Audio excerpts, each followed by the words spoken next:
अस्सलाम वालेकुम। पाक पतन से आज के प्रोग्राम का आगाज़ हम हज़रत बाबा फरीदुद्दीन गंज शकर रहमतुल्लाह अलैह उनके मज़ार से आज के प्रोग्राम का आगाज़ कर रहे हैं। जिस बड़े शहर में जाएं उसमें कोशिश करते हैं कि वहाँ जो बुज़ुर्ग हस्तियाँ हैं सबसे पहले आपको वहीं लेकर जाएं और वहीं से प्रोग्राम का आगाज़ करें। तो आइए आपको अंदर मज़ार की तरफ लेकर जाता हूँ। आम तौर पर यहाँ बहुत रश होता है, सिर्फ हमने रिकॉर्डिंग की गर्ज से कोशिश की है कि हमें थोड़ी आसान एक्सेस मिल जाए इस वक्त। यहीं पे वो रास्ता भी मौजूद है जिसको बहिश्ती दरवाज़ा कहा जाता है, उसके मतलब भी बताता हूँ। पहले आपको ज़ियारत करवा देते हैं मज़ार के अंदर से।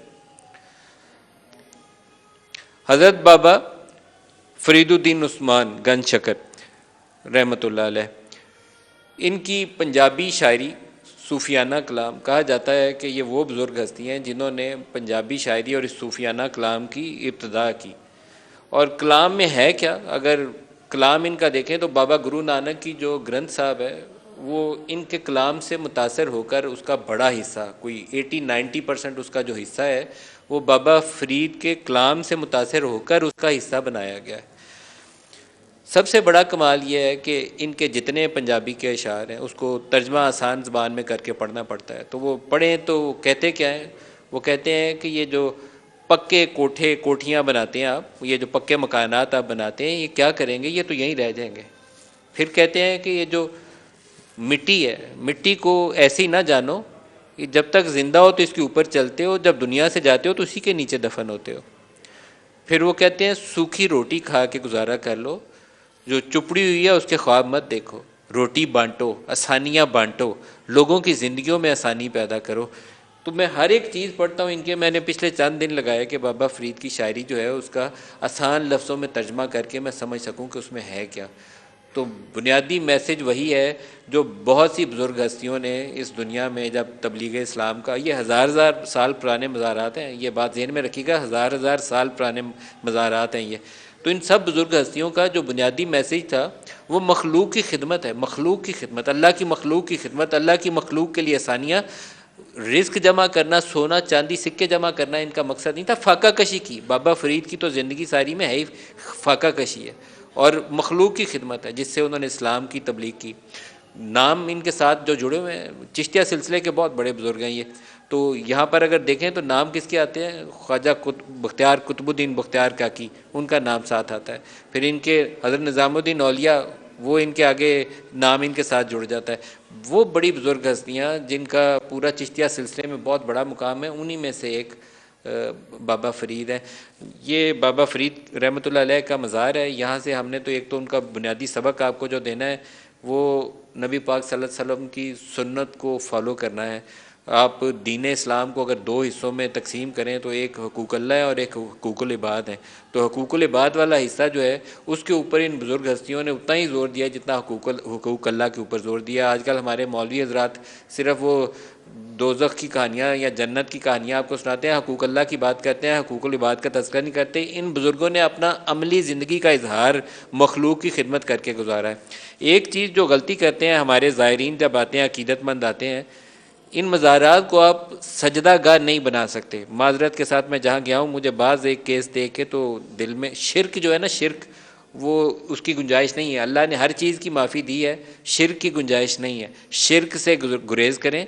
वहदाहु ला शरीका लहू, ये सबक नहीं आपने कभी ज़िंदगी में भूलना। एक अल्लाह है और उसी की इबादत करनी है और अल्लाह को अल्लाह के नामों से पुकारें, सारे नाम उसके खूबसूरत हैं। दुआ उससे मांगें, इन बुज़ुर्ग हस्तियों के दर्जात की बुलंदी की दुआ मांगें। मैं भी जब यहाँ आता हूँ तो इन बुज़ुर्ग हस्तियों के पास इसलिए आता हूँ कि इनकी दीन इस्लाम के लिए खिदमत बहुत है, इनके दर्जात की बुलंदी की दुआ करता हूँ। अभी भी दुआ करता हूँ अल्लाह पाक इनको जन्नतुल फिरदौस में जगह अता फरमाए और इन जैसे बुज़ुर्ग हस्तियाँ अता करे जो पाकिस्तान और दुनिया में इस्लाम की खिदमत कर सकें, मखलूक की खिदमत कर सकें। ये वो बहिश्ती दरवाज़ा है जिसको मुहर्रम के महीने में खोला जाता है और 5 या 6 रोज़ उसकी तकरीबात होती हैं और यहाँ मीलों लंबी कतार होती है जो इस दरवाजे से गुजर के आना चाहते हैं। ये मैं दरमियान में आपको खड़ा होकर इसलिए दिखाता हूँ कि एक वक्त में अगर मैं ये बाजू खोलूँ तो एक आदमी इससे गुजर सकता है। अभी मैं दूसरी तरफ लेकर जाऊँगा आपको, उधर से भी दिखाऊँगा। एक आदमी गुजर सकता है और ये मीलों लंबी कतार से लोग कतार दर कतार आते हैं कि ये बहिश्ती दरवाज़ा कहलाता है कि यहाँ से जाएंगे तो बख्शे जाएंगे।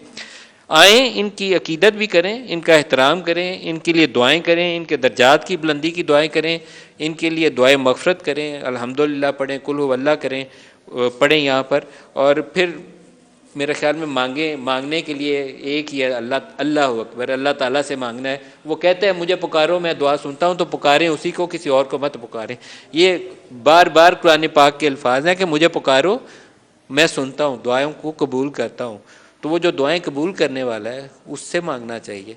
यहाँ से आपको बाहर लेकर चलते हैं कि ये एक हम प्रोग्राम की इब्तिदा ऐसे तरीके से करते हैं कि आपको हर शहर के अंदर ये जो बुजुर्गान दीन ने खिदमत की है, दीन की भी और मखलूक की भी, वो आपको आगाह करते चलें। और साथ ये कोशिश करें कि जो चीज़ें ये लेसन, ये उसवा हसना को जो तबलीग करके ये गए कि नबी पाक सल्लल्लाहु अलैहि वसल्लम की सुन्नत के मतलब जो आगाह करके गए, अपनी अमली ज़िंदगी से उसका नमूना देकर गए। कोशिश ये करें कि हमारे जो सियासी रहनुमाएँ, आने वाली जो लीडरशिप है इंतखाबात से पहले, वो भी इसी नक्शे कदम के ऊपर चले।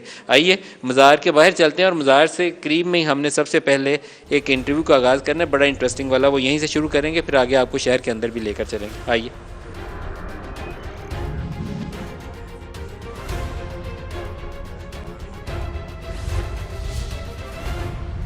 जी, अभी आपको मैंने मज़ार के अंदर से बहिश्ती दरवाज़ा दिखाया। बहिश्ती दरवाज़ा जाने का रास्ता ये वाला है, जो आपको बैकग्राउंड में इस वक्त ये चमकता हुआ एक दरवाज़ा नज़र आ रहा है। इसी दरवाज़े से मज़ार के अंदर जाया जाता है। इस वक्त मैं यहाँ एक ख़ास मकसद के लिए बैठा हूँ। हमारे साथ जो मेहमान शख्सियत हैं, बड़ा नाम भी है इस इलाके की सियासत में, वो छाए भी हुए हैं और मुख्तलिफ़ हवालों से उनका गुज़श्ता चंद रोज़ में ख़बरों में नाम भी आता रहा। अहमद रज़ा मानी का इस शहर से, इसी इलाके से पहले 2 दफ़ा रुकने कौमी असम्बली मुंतखब हो चुके हैं, 2002 में भी और 2018 में भी। इस वक्त वो नून लीग के यहाँ कौमी असम्बली के उम्मीदवार हैं और तगड़े उम्मीदवार हैं, तगड़ा मुकाबला है, तगड़ी पोजीशन है इनकी। हमें ज्वाइन कर रहे हैं और इनसे सियासी सूरत हाल पर भी सवाल करेंगे और एक ख़ास मकसद है जिसके लिए मैंने इन्हें मज़ार के करीब बिठाना चाहा आज, के यहाँ बैठे और यहीं बात करें, उसके ऊपर भी बात करेंगे। मानिका साहब, बहुत शुक्रिया आप हमें ज्वाइन कर रहे हैं। जी थैंक यू जी। पहले तो आप अपने इंतखाबात के हवाले से बताइए। आप इस इलाके के मजबूत उम्मीदवार के तौर पर लगते हैं। मैं जिस सड़कों से गुजर कर आया हूँ, ठीक ठाक आपकी प्रेजेंस है, पोस्टर्स में, बैनर्स में, सपोर्ट मौजूद है आपकी। नदीम साहब शुक्रिया, बहुत आपने मौका दिया। मैंने 2002 से 2007 में भी मैं एमएनए रहा हूँ और उस टेन्योर में हमारे जितने मेगा प्रोजेक्ट्स थे मेरे पाकपटन में वो मैंने दिए। सबसे बड़ा सुई गैस पाकपटन को मैंने दिया और उसके बाद roads, metal roads, water distillation plants थे और फार्म टू मार्केट रोड्स थी। तो एक खिदमत की है लोगों की हमने उस 5 साल के अंदर। तो उसके बाद दूसरा मौका हमें मिला है जब ये 2018 में दूसरी नून लीग की गवर्नमेंट का इलेक्शन हुआ। उसमें पीटीआई की गवर्नमेंट जीत गई थी, तो मैं अपोजिशन में आ गया था। उसमें पहले 4 साल पीटीआई के गुजरे, जो कि जिस तरह गुजरे हैं, जिस क्योस में इस मुल्क में गुजरे हैं, वो तो मेरा ख्याल है हर आदमी जानता है। हमें तो आखिरी जो जब नो कॉन्फिडेंस हो गया इमरान खान के ख़िलाफ़, तो आखिरी जो 16 महीने का टाइम था, 1.25 साल 1.5 साल वाला, वो हमें मिला है यहाँ पे। उसमें भी जितनी हम खिदमत कर सके हैं, हमें फ़ंड्स दिए मियाँ शहबाज शरीफ ने, उसमें भी हमने खिदमत की है। अच्छा, मैं जिस रास्ते से आया हूँ, ये 2018 के इंतखाबात में जब मैं ये आया था तो सिंगल रोड थी। अब मैं आया हूँ तो काफ़ी तेज़ी से काम हो रहा है। आई थिंक डबल रोड किया जा रहा है उसको, या ड्यूल कैरेज वे बनाया जा रहा है, कुछ उसकी वजाहत करें। जी बिल्कुल बिल्कुल, ये भी हमारी ही गवर्नमेंट के अंदर ये 3 सड़कें बड़ी हैं जो बनाई गई हैं। मियाँ शहबाज शरीफ ने दी थी ये सड़कें। ये पाकपटन से साहिवाल की एक रोड है, पाकपटन से एक कमीर चौक की एक रोड है वो जाती है, और एक पाकपटन से होता चौक जाती है। ये सारी बड़ी रोड्स हैं जो कि मियाँ शहबाज शरीफ ने दी हैं जी। इस इलाके में अगर दोबारा लोग आपको मुंतखब करते हैं और कौमी असम्बली में भेजते हैं, तो कौन सी चीज़ है जो आपके जहन में है कि कोई यूनिवर्सिटी बनाएंगे, कोई बहुत बड़ा ऐसा कोई साइंस यूनिवर्सिटी इस इलाके के अंदर कायम करने का आपके दिल में ख्वाहिश हो? बाबा फरीद है तो कोई रूहानियत के हवाले से आपके दिल में कोई मरकज़ कायम करने का इरादा, कुछ है ऐसी प्लानिंग आपकी? नदीम साहब, ये आपने पहले ही नाम ले दिया। मेरा पहला सुई गैस देने का था, मैंने वो वादा किया था। अब इस दफ़ा मैंने वादा किया है लोगों से, मैं पाकपट में यूनिवर्सिटी लेके आऊँगा। वो यूनिवर्सिटी का तो हमारा प्रोग्राम है। बाबा फरीद की मस्जिद का तोसी बहुत अच्छी हो गई है और यहाँ पे जो तालीमात हैं वो बाबा फरीद के हवाले से वो यहाँ पे मिल जाती हैं। हर जुमे पे जो खुतबा होता है उसमें भी हुज़ूर बाबा फरीद की जो भी उनके साथ मुंसलिक है जो रिवायात, उन पे भी बात होती है। अच्छा, एक मेरी यहाँ कथा कलामी हो जाएगी, लेकिन एक दरख्वास्त है आपसे। आम तौर पर हमारे लोग जो है वो ज़ईफ़ुल इतिकादी वो आप आई थिंक अंडरस्टैंड करेंगे। सजदा सिर्फ़ अल्लाह की ज़ात को हो सकता है। अगर दुनिया में किसी को और सजदे की इजाज़त होती तो अल्लाह ताला उसका हुक्म दे देते। अल्लाह के नबी ने अपनी सुन्नत से, अपनी हदीस से वजाहत कर दी कि सजदा सिर्फ़ एक ज़ात के लिए और वो अल्लाह ताला है। एक तो उसकी वजाहत होनी चाहिए, उसके कोई तरीक़ाकार, कोई आपके यहाँ बाबा फ़रीद के श्राइन के साथ ना एक कोई इंस्टीट्यूट कायम होना चाहिए। और दूसरा, रूहानियत के हवाले से हमारे कॉन्सेप्ट बड़े कन्फ्यूज़ हैं। हम सोचते हैं कि मज़ार के ऊपर चादर चढ़ाने से सिर्फ़ रूहानियत आ जाती है। जो बाबा फ़रीद की तालीमात हैं, जो हज़रत अली हजवेरी रहमतुल्लाह अलैह की तालीमात हैं, वो मखलूक की खिदमत के ज़रिए उन्होंने अपनी ज़ात की नफ़ी करते हुए लोगों की खिदमत करके, कुर्बानी का रास्ता अपना के, फ़ाका कशी करके उससे दीन फैलाया, उसमें उनके अंदर रूहानियत आई। हम उस रास्ते की बजाय ऊपर एक चादर चढ़ा के सोचते हैं कि इससे रूहानियत आ जाएगी। इस पर कुछ काम करिए, मेरी दरख्वास्त है आप इस पर ज़रूर काम करिए। जो भी आपने बातें की हैं ठीक की हैं आपने, जितनी भी की हैं। हम मेरी भी हमेशा ये ख्वाहिश रही है कि हुज़ूर बाबा फ़रीद की तालीमात को आम करने के लिए यहाँ पे एक इंस्टीट्यूशन होनी चाहिए। अब वो अभी तक हमारी ख्वाहिश ही चल रही है जी, कोशिश करें, इंशाल्लाह नहीं वो बनेगी। मैं आपको खुद एज ए जर्नलिस्ट कोशिश करूँगा कि आपको सपोर्ट करें, आप इनिशिएटिव लें इस जी मामले। मैं इंशाल्लाह लूँगा अपनी, जब भी आने वाला जो इक़्तिदार का हमारा टाइम है, ये मेरी प्रायोरिटी होगी इंशाल्लाह, मैं इस पे ये ज़रूर काम करूँगा। बाकी ये जो आपने बात की ना, ये जो मज़ार पे सजदा, वो तो गलत है, बिल्कुल गलत है। लेकिन ये वो लोग हैं जो हमेशा से जावेदां और ज़िंदा रहने वाले शख्सियात हैं। ये जितने भी औलिया अल्लाह हैं, इन पे जो अल्लाह ताला की जो इतनी रहमतें हर वक्त होती रहती हैं, और लोगों का यहाँ पे जो हुजूम रहता है, लोग इधर अगर आते हैं तो ये एक अल्लाह की तरफ से होता है, अल्लाह उनके दिल फेरता है। तो ऐसे बुज़ुर्गों की हस्ती के वो सजदा सजदा नहीं करेंगे, हाज़िरी देने ज़रूर आते हैं। और इनके दर्जात की बुलंदी के लिए दुआ करनी चाहिए। देखें ना, ये बुजुर्ग हस्तियाँ हैं, हज़रत अली हजवेरी रहमतुल्लाह अलैह, हज़रत बहाउद्दीन ज़िक्रिया रहमतुल्लाह अलैह, हज़रत शाह रुकन आलम रहमतुल्लाह अलैह, हज़रत बाबा फ़रीद रहमतुल्लाह अलैह, इनकी खिदमात हैं। वो तो कहें कि मेरे जैसे तो बंदा की हैसियत ही कोई नहीं है, लेकिन उन्होंने दीन की जो राह अपनाई, वो राह अपनाई जो अल्लाह के आखिरी नबी सल्लल्लाहु अलैहि वसल्लम ने अपनी अहदीस से, अपनी अमली ज़िंदगी से, उसवा रसूल से साबित किया। ये उसका नमूना थे ना, उस राह पर चले, तो हमें तो उसी राह को अपनाना है ना। बिल्कुल वही राह जो नबी पाक ने बताई, जो हमारे आइमा कराम ने बताई, जो बुजुर्गान दीन की रास्ता थे, हमें उसी पे चलना चाहिए। बट ये आपकी बात सही है, इधर लोग मज़हब से दूर भी बहुत हो गए हैं, और हमारे उलमा का जो रोल है, वो हमारे जितने भी रूरल एरियाज़ हैं उसमें इनका एक रोल होना चाहिए उलमा का। जितनी भी मज़हब से दूरी ये हमारे देहाती लोगों की है, इसमें उलमा का रोल होना चाहिए, वो नहीं आ रहा सामने। ये मैं हमेशा कहता हूँ, हम जैसे लोग, गुनाहगार लोग जो ओपिनियन लीडर्स हैं, हम लोग मेरिट इख्तियार करते हैं अपनी पॉलिटिक्स में। जब मैं फ़ैसला करता हूँ, मैं धड़ेबाजी पे फ़ैसला नहीं करता, मेरिट दिखाते हैं ताकि लोगों को पता चले अखलाकियात क्या होती हैं।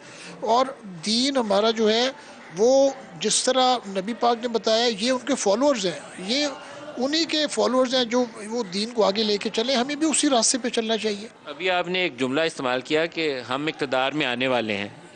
आप आर यू कॉन्फिडेंट कि आप इक़्तिदार में आने वाले इंशाल्लाह जी, बिल्कुल पूरा जी, क्योंकि इस वक्त जो हम रिस्पांस जो लोगों की तरफ से मिल रही है, और ख़ास तौर पे आप जिस ज़िले में, जिस शहर में बैठे हैं पाकपटन, ये नून लीग से, नून लीग के साथ चलने वाला शहर है।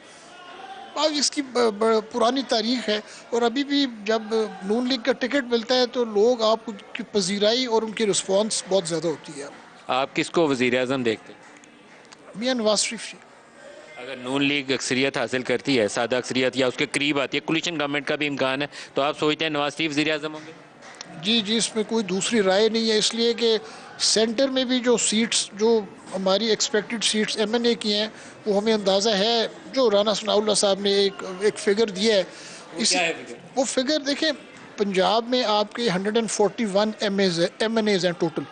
उनका एक्सपेक्टेड ये था कि जी 100 to 120 एमएनएज पंजाब से हमें मिल जाएंगे, और पिछली गवर्नमेंट में तो हमारे टोटल एमएनएज 85 थे। ये तो सिर्फ पंजाब की बात मैं कर रहा हूँ, तो हमें पंजाब से भी हमें अक्सरियत मिलेगी, ये भी हमें पता है जी इंशाल्लाह। 100 से ऊपर नशिस्तें बहुत ही ज़्यादा ओवर ऑप्टिमिस्टिक एजम्पशन है राना साहब की। 141 में से 120 नशिस्तें, वो तो पूरा पंजाब आप स्वीप ही कर लें तभी हो सकता है। सर ये आप अगर थोड़ा सा साउथ ऑफ पंजाब में भी एक चक्कर लगा लें, मैं लगा रहा हूँ। तो पीएमएलएन की रिस्पांस सर आपको नज़र आ जाएगी। अच्छा, कुछ बातें ऐसी हैं जिसके लिए स्पेशली मैंने आपको ये मज़ार की दीवार के साथ बिठाया है, बहिश्ती दरवाजे के बिल्कुल सामने बिठाया है। तो ये बातें, मेरा दिल यही है कि इसी बहिश्ती दरवाजे के सामने पूछूं, मज़ार के बिल्कुल हाथे के साथ बैठ के पूछूं आपसे, क्योंकि आपकी फैमिली जो है, ख़ुद आपके बड़े भाई खावर फरीद मानिका साहब, बुशरा बीबी आपकी भाभी, उनका बड़ा फेथ है यहाँ पे। तो मैंने सोचा कि यहीं बिठाता हूँ इसी ज़मीन के ऊपर जहाँ बुशरा बीबी खुद आके बैठती हैं। तो फिर मैं आपकी ज़बानी सुनूंगा कि क्या बात हुई क्या नहीं हुई। जहांगीर तरीन साहब से आपकी क्या बात हुई थी जहांगीर तरीन साहब के पास? 2018 के इलेक्शन से पहले जी जी जी आप और फारूक साहब गए, आपके छोटे भाई? जी, मैं और फारूक दोनों ही गए थे, और मेरी नीयत ये थी कि मैं, क्योंकि पीटीआई में था उस वक्त, फारूक ज्वाइन करना चाहता था, तो मैंने उनको इंट्रोड्यूस करना था फारूक को भी, और फारूक को मिला दिया। हमारी गपशप, हम तीनों की गपशप हो रही थी। फारूक साहब पीटीआई ज्वाइन करना चाहते थे, आप नून लीग में थे? ये उस वक्त की बात नहीं है सर, ये उससे पहले की बातें हैं। जी जी, पहले की। तो मैं तो पीटीआई में था, फारूक भी आना चाहता था ना। तो ये जहांगीर साहब ने, मुझे अब याद नहीं सर कौन सा टाइम था, क्योंकि उस वक्त ये आई थिंक ये कुछ 14 के धरने के दाएं बाएं के पीछे जो 14-15 के करीब टाइम, उसी वक्त जी, उस वक्त का टाइम है। तो वो तो उन्होंने उसको वेलकम भी कर लिया। उसके बाद वो मेरे से पूछना शुरू हो गए, यार रज़ा आपसे कुछ बातें मैं पूछना चाहता हूँ। मैं कहा जी बताएं। वो आपकी भाभी जो है वो क्या है, वो कोई रूहानियत? मैंने कहा जी वो डेफिनेटली वो और मेरे बड़े भाई खावर साहब, ये दोनों हुजूर बाबा फरीद के मुतक़िद हैं और बहुत ज़्यादा डिवोटेड हैं। उन्होंने इमरान खान भी उनकी वजह से हुजूर बाबा फरीद का डिवोटी हो गया। तो खान साहब भी उनको मिलने आते हैं घर पे। जब ये बात हुई कि इमरान खान मिलने आते हैं तो तज़किरा हुआ कि वो बीबी के पास जाते हैं, तो आपने क्या बताया कि बीबी क्या करती हैं? कुछ मैं आपसे वजाहत करना पूछना चाहता हूँ इसकी। देखिए दोनों ही क्योंकि डिवोटी थे, तो इमरान खान भाई साहब को भी मिलता था आके, और फिर इसके अंदर से वो बुशरा बीबी को भी मिलना शुरू हो गया। अब बुशरा बीबी तो अपनी तन्हाई में इबादत भी करती थी, तस्बीहात जो करती हैं वो अपनी खलवत में इबादत भी करती हैं, तस्बीहात भी करती हैं। तो खान साहब उधर उनको मिलना शुरू हो गए, अपनी दुआ कराने जाते थे, उनसे करा के फिर निकलते थे। दम वगैरह करवाते हैं? जी, दम भी होता था। एक दफ़ा कराया था उन्होंने इस्लामाबाद में, जब सबसे पहले मिले थे उनको, उन्होंने दम कराया था, जिस वजह से वो मुतक़िद हो गए थे उनके। अच्छा, दम करवाने से इमरान मौत के लिए? दम कराने से, वो खुद बता, मुझे इमरान खान ने खुद बताया था, इमरान खान ये बात आपको खुद खुद बताई थी कि उनकी कोई ये शिन, ये आगे वाली बोन जो है ना, दौड़ते वक्त उसको उसको बहुत पेन होती थी। तो ये इन्होंने, बुशरा बीबी ने दम किया था, तो मुझे ऐसे लगा था जैसे मेरे सर से ना एक बोरी का वज़न हट गया। ये इमरान खान ने खुद मुझे बताया था जी। तो उसके बाद से इमरान खान ज़रा ज़्यादा मुतक़िद हो गया था। मैं यही समझता हूँ वो तस्बीहात भी करती थी, इबादत ज़्यादा करती थी बीबी, और जो भी वो अचीव करना चाहती थी वो देखें, हर एक बंदे की ख्वाहिश होती है कि वो, उसको कोई ना कोई बुज़ुर्ग नज़र आ जाए, कोई ना कोई बुज़ुर्ग हस्ती नज़र आ जाए। उसके लिए तस्बीहात करनी पड़ती हैं, अमलियात भी करनी पड़ती हैं, और इबादत भी ज़्यादा करनी पड़ती है।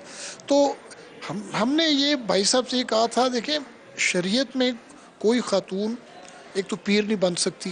शरीयत में किसी खातून के पास किसी मर्द का इस तरह जाना, चाहे दुआ के लिए, वो मेरा ख्याल है मुनासिब नहीं था। इसको भाई साहब को ही मिलना चाहिए था ज़्यादा। ये बात खावर साहब को मिलना चाहिए था, बीबी से मिलना ही नहीं चाहिए ना, कम मिलना चाहिए था। अगर या खावर साहब की मौजूदगी में मिलता, तो वो जब वो खुद मिलना शुरू हो गए थे, अपनी दुआ के सिलसिले में मिलते थे, तो वो फिर अब आपके सामने था। फिर वो प्राइम मिनिस्टर बनना चाहते थे, वो अपनी दुआ के लिए आया करते थे बीबी के पास। ये जो दुआ करवाते थे वो इसलिए करवाते थे कि वो वज़ीर आज़म पाकिस्तान बन जाए? जी, सिर्फ, और कोई उनकी दूसरी राय नहीं थी। वो तो बनना चाहते थे वज़ीर आज़म, और बीबी ने उनको कहा था कि मेरी दुआ से ही आप वज़ीर आज़म बनेंगे। तो फिर बीबी की दुआओं से वज़ीर आज़म बनेंगे? फिर बीबी की दुआएं तो बड़ी पुरतासीर हुई है जी। अब हम कह सकते हैं, बीबी ने तो ये भी कहा था कि एक दिन आएगा कि पाकिस्तान के फैसले पाकपटन से होंगे। ये बीबी ने कहा था, और हम इसको समझते थे कि आप देख लीजिए बीबी ने क्या बात की है। लेकिन वो बात सच हुई कि वो, उनकी दुआ से वो प्राइम मिनिस्टर बना, और फिर वही हुआ कि फैसले पाकपटन वालों के वो ऊपर हो रहे थे। अच्छा, मैं ऑन रिकॉर्ड एक चीज़, मैं क्योंकि बहुत से प्रोग्राम करता हूँ, मैं बुशरा बीबी से मुझे कुछ मुलाकातों का मौका मिला, और मुलाकातें मैंने बुशरा बीबी से इसी वक्त की जब इमरान खान उनसे मिलना शुरू हुआ। मैं जर्नलिस्ट हूँ, तो इमरान मिलते थे तो एक तजस्सुस जर्नलिस्ट का पैदा होता है। मैं उनकी बहुत इज़्ज़त करता हूँ, दिल से इज़्ज़त करता हूँ। ये जो भी सियासी मामलात हों उनको कोई अच्छा कहे या बुरा कहे, उनका फेल अच्छा है या बुरा है मैं उसकी वजाहत में नहीं जाता, लेकिन मैं उनकी इज़्ज़त करता हूँ। इमरान खान की वो अहलियाँ हैं, इस हैसियत में मैं उनकी बहुत इज़्ज़त करता हूँ। तस्बीहात करना और इबादत करना बिल्कुल नेकी का काम है, लेकिन आपने अभी कहा कि वो दम करके उनसे वज़ीर आज़म बन जाता है बंदा। ये दम करके वज़ीर आज़म बन सकता है कोई बंदा? नहीं, मैंने दम करके नहीं कहा। मैंने ये कहा है कि उनसे दुआ कराते थे आके स्पेशली, और इसी चीज़ के कराते थे कि वो वज़ीर आज़म बनना चाहते थे। वो इसी चीज़ की दुआ के लिए आया मेरे करते ख्याल थे। यही वो कमरा है जहाँ वो यही वो जगह है फूल। जिधर से उनको इक़्तिदार मिला, जहाँ से उनको उनकी लाइफ के अंदर जो कामयाबी मिली है वो इसी दर से मिली है, इसमें कोई शक नहीं। वो यहाँ फूलों वाली वो जो वीडियो थी कि वो पास बैठ के तो दुआ मांगने, वो इसी जगह की, इसी कमरे की। इसी जगह ये बहिश्ती दरवाज़ा है पीछे, इसी जगह पे यहाँ बीबी ने बैठ मैं फूलों का एक थाल मंगवा के आपको दूं, आप कोशिश करें, आप भी डालें, शायद वज़ीर आज़म बन जाए। तजर्बा तो अमली होना चाहिए ना जी। लाओ जी ये फूल लेकर आओ, फूल लाओ जी, लें जी। ये मानिका साहब, ये मेरी दरख्वास्त है कि आप भी वो दुआ मांगे अल्लाह ताला से, अल्लाह ताला से दुआ मांगे और फिर फूलों को यहाँ नज़र करें, फिर देखते हैं असर कितना है। नजीम साहब, दुआ जैसे हम अंदर आपके साथ दुआ तो अल्लाह से करनी है। दुआ इनके तवसत से कर लेते हैं ना, क्योंकि ये बहुत नेक हस्ती हैं। इन पे 24 घंटे अल्लाह ताला की अल्लाह ताला की वो जो एक बारिश होती है, उसकी नूर की बारिश होती है बुजुर्गान दीन के, नहीं, वो ठीक इसीलिए है। अल्लाह ताला यहाँ ये पे। मैं उस चीज़ को रिप्ले करके देखना चाहता हूँ। जी, आप आपके ऊपर वो तजर्बा होगा, आप भी दुआ मांगे अल्लाह से, फूल नज़र करें। नहीं नहीं, मेरी बात सुने। ये फूल तो हमेशा जो बंदा भी यहाँ आता है ना, ये अकीदे के साथ ये फूल यहाँ पे चढ़ाए जाते हैं, सिर्फ ताकि यहाँ से कुछ फैज़ हमें भी मिल जाए, हमें भी कोई दुआ यहाँ से इनका फैज़ मिल जाए, नबी इनके तवस्सुत से जो होता है। बुजुर्गों से तो आम तो को यही होती है ना कि आप जाते हैं, आप सोचते हैं कि आप भी अल्लाह के करीब हो जाएं, कुछ ऐसा रास्ता आपको मिल जाए।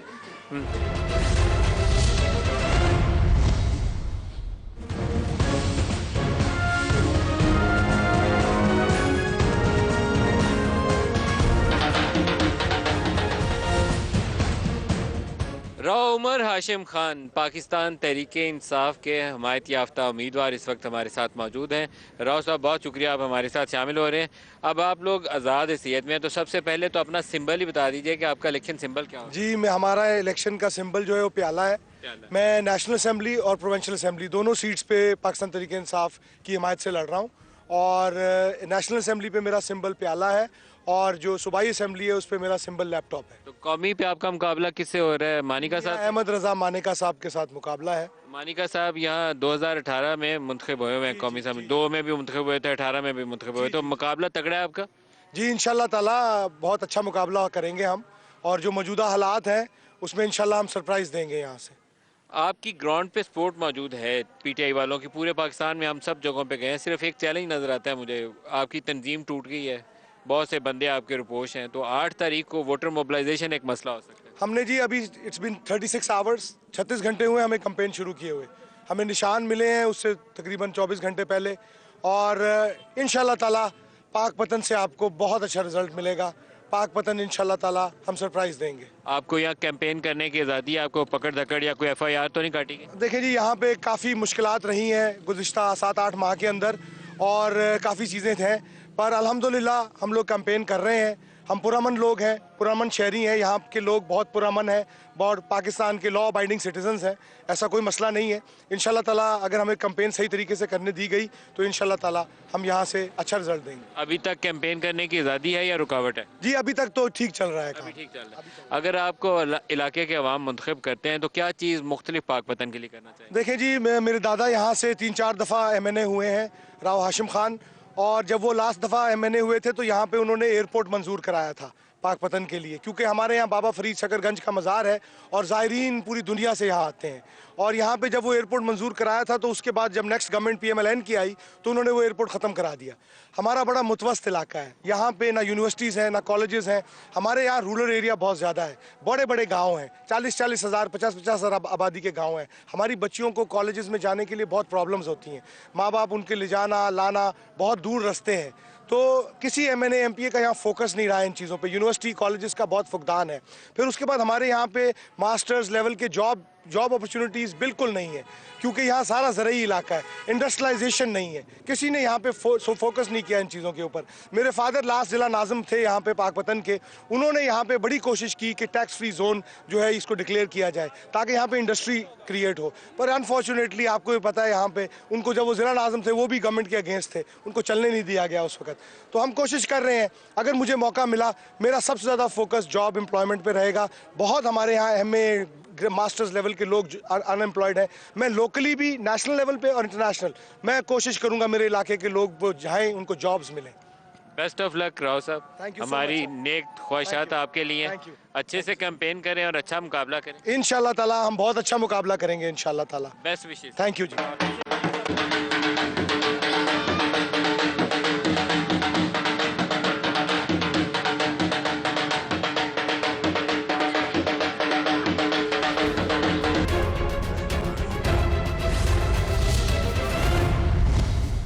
इस वक्त रियाजुल हक जज साहब उकाड़ा NA 136 से हमारे साथ हैं। रियाजुल हक जज साहब, बहुत शुक्रिया आप हमारे साथ शामिल हो रहे हैं। आप कितनी दफ़ा इस हल्के से पहले जीते हैं? बिस्मिल्लाहिर्रहमानिर्रहीम, आपका शुक्रिया, आप तशरीफ़ लाए। मैं 2015 में फर्स्टली यहाँ पे as an independent candidate elect हुआ था, आज़ाद जीत के फिर आज़ाद आप जिला शामिल नून हो में गए। शामिल हुआ था, और 2018 में सेकेंडली 2 दफ़ा हो चुके हैं और तीसरा आपकी दौड़ है ये। जी तीसरी दौड़ में शामिल हूँ। तो इस दफ़ा मुकाबला क्या लगता है, तगड़ा है? अल्लाह की ज़ात बेहतर करेगी। फर्स्टली मैंने किया था 45,000 स्कोर, मैंने लीड थी मेरी, सेकेंडली 65 थी। अब अल्लाह बेहतर करेगा इंशाल्लाह अरे ताला। माशाल्लाह, एक दफ़ा 45,000 और एक दफ़ा 65,000। 65,000। क्या कमाल करते हैं कि लोगों ने आपको इतना वोट दिया। पहली दफ़ा आप आज़ाद जीते थे, उस वक्त आपको नून ने टिकट नहीं था दिया, आप खुद से शामिल हुए नून लीग में। जी मैं खुद से शामिल तो हूँ। क्या मैं चूँकि कमाल क्या करते हैं जिससे इतने वोट आपको पड़ते हैं? कमाल मैं तो कुछ नहीं करता, मेरा ये शहर बहुत वज़ादार लोगों का है, इनकी मेहरबानी है, अदरवाइज शहर मुझ में वालों की कोई खिदमत करते हैं, कोई खिदमत खातिर करते हैं? कोशिश करता हूँ। क्या खिदमत करते हैं? मेरे शहर का जो इंफ्रास्ट्रक्चर के पॉइंट ऑफ व्यू से सबसे बड़ा इशू है ना, वो है सीवरेज का। और मैं बतौर नाज़म भी मैं आपको बताऊं, 2005 में फर्स्टली मैं नॉन पॉलिटिकल फैमिली से हूं। 2005 में फर्स्टली मैं इलेक्ट हुआ था नाज़म। लाहौर डिवीजन में सबसे ज़्यादा लीड थी, 3,278 वोटों से मैं जीता था लाहौर डिवीजन, उसमें साहिवाल डिवीजन नहीं था। तो अल्लाह का एहसान है, पब्लिक सर्विसेज के हवाले से मैं कोशिश करता हूँ, और मेरा शहर ऐसा लोगों का मुश्तमिल है कि आप इनका थोड़ा सा करें, ये आपको 1,000 गुना रिटर्न करते हैं। आप जब से नाज़िम बने हैं तो आपने शहर की तरक्की के लिए कौन सी ऐसी चीज़ें हैं जिसको आप कह सकते हैं कि ये मेरी अचीवमेंट्स हैं, मैंने ये काम किए हैं? कौन कौन अल्हम्दुलिल्लाह अल्हम्दुलिल्लाह अल्हम्दुलिल्लाह। मैंने उकाड़ा में जो मेरा ख्वाब था ना, वो था उकाड़ा यूनिवर्सिटी का। यहाँ पे राव सिकंदर इकबाल मरहूम ने यूनिवर्सिटी ऑफ एजुकेशन की बुनियाद रखी थी, लेकिन वो एक कैंपस था, 2700 उसकी तादाद थी बच्चियों की। आज अल्हम्दुलिल्लाह 24,000 बच्चे और बच्चियाँ पढ़ रहे हैं उकाड़ा यूनिवर्सिटी में। ये मेरी एफर्ट के बाद, अगर अल्लाह के करम के बाद, ये मियाँ शहबाज शरीफ साहब का तोहफ़ा है। और अब हमने जब मियाँ हमजा साहब 2 साल के लिए बने तो उकाड़ा मेडिकल कॉलेज का तोहफ़ा दिया उकाड़ा को। अब हिम्मत करें, एक कंप्यूटर साइंस की यूनिवर्सिटी बनाएं, क्योंकि दुनिया सारी अब बच्चे खाली वो सोशियोलॉजी और उस तरह के मजमून पढ़ के आगे नौकरियां नहीं मिलती, बेरोजगार सड़कों पे फिरते हैं। तो कंप्यूटर साइंस की, आर्टिफिशियल इंटेलिजेंस की एक यूनिवर्सिटी बनाएं, लोगों को तोहफा दें इस इलाके का। इंशाल्लाह इसमें एक और भी ऐड ये वादा कर रहे हैं आप? इंशाल्लाह वादा करो, एक और भी आपको करूँ। कहाँ बनवाएंगे उकाड़ा में?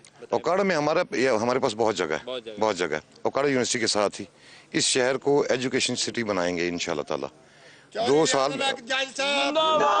नो भाई नहीं भी बात करने दें। बात यह है कि यहाँ पे मेडिकल की फैसिलिटीज़ बहुत ज़्यादा नापैद हैं। मेडिकल कॉलेज पहले बनाने की सबसे बड़ी वजह, मेरे वालिद साहब हॉस्पिटल में गए, मैं आपको बताऊं बड़ी दर्दनाक है। मैं ना MNA था, 17 मिनट तक वो स्ट्रेचर पे रहे, मैं उन्हें एक इंजेक्शन तक ना लगवा सका। उसके फ़ौरन बाद मैंने कोई हॉस्पिटल की अपग्रेडेशन भी की, नया हमने इमरजेंसी ब्लॉक भी बनवाया।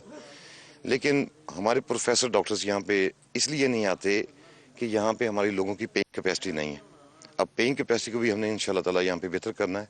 यहाँ पे उकाड़ा जो है ना, हम फ्री इकोनॉमिक जोन बनाने के लिए हम एफर्ट करेंगे इंशाल्लाह ताला। इंडस्ट्रियल स्टेट लेकर आएंगे फ्री टैक्स जोन के लिए।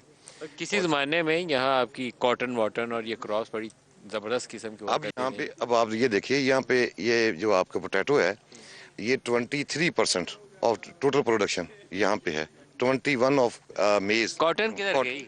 क्लाइमेट चेंज की वजह से यहाँ से चेंज हो गया। चीज जो और आप इस इलाके की खिदमत कर सकते हैं ना, करना हुकूमत को चाहिए, लेकिन क्योंकि आप मुंतखब नुमाइंदे आपके नज़दीक के इदारे हैं, नियाब के नाम से, निबजी के नाम से, जो कॉटन रिसर्च का काम करते हैं, तो आपको ओकाड़ा के लोगों को एक तोहफा देना चाहिए। कॉटन रिसर्च इंस्टीट्यूट, जो ये लीफ कर्ल वायरसेस आ जाते हैं, वेदर से पेस्ट अटैक होता है, कॉटन तबाह हो जाती है, डू समथिंग जिससे कॉटन रिवाइव हो जाए, कौम की खिदमत। इंशाल्लाह इंशाल्लाह इंशाल्लाह कॉटन रिसर्च इंस्टीट्यूट, इंशाल्लाह। दो वादे आपसे दूसरी लेके जा रहा हूं। दूसरी बात, एक कंप्यूटर साइंस यूनिवर्सिटी का और एक कॉटन रिसर्च। एक मेरी भी सुने।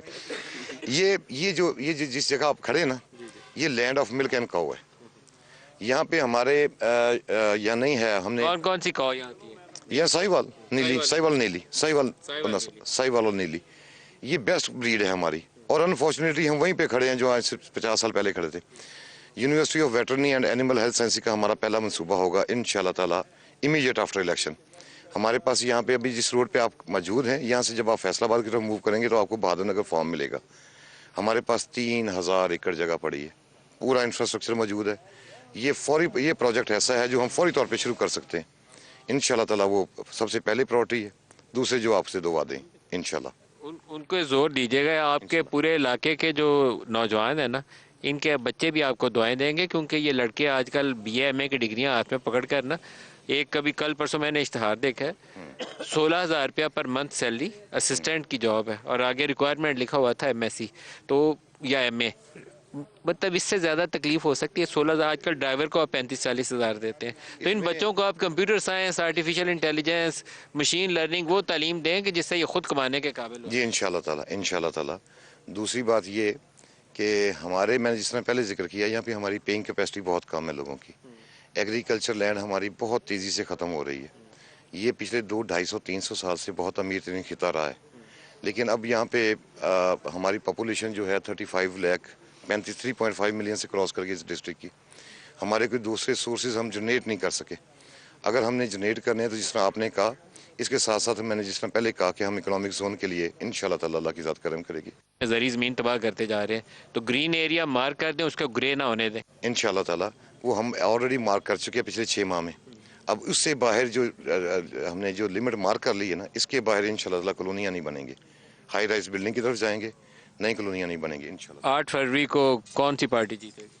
इंशाल्लाह ताला पाकिस्तान मुस्लिम लीग नून। तो वज़ीर आज़म कौन बनेगा? मेरी तो ख्वाहिश है कि मियाँ नवाज शरीफ। और अगर आपकी ख्वाहिश पूरी नहीं होती तो कोलिशन भी तो हो सकती है। फिर जो अल्लाह की ज़ात को मंजूर हुआ।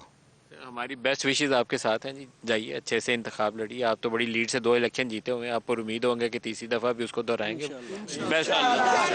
Best of luck. आपका बहुत शुक्रिया। रियाजुल हक जज साहब, आपकी बहुत शुक्रिया। बहुत शुक्रिया। आज का आपको यहाँ पे जहमत की तकलीफ उठाना पड़ी। अरे नहीं, कोई बात नहीं। आज के प्रोग्राम का ये रियाजुल हक जज साहब के हल्का उकाड़ा से यहीं से इख्तिताम करते हैं। कल किसी और जगह से आपके साथ फिर ज्वाइन करेंगे और अपडेट देंगे पाकिस्तान में इंतखाबात के हवाले से। अल्लाह हाफिज़। जिंदाबाद।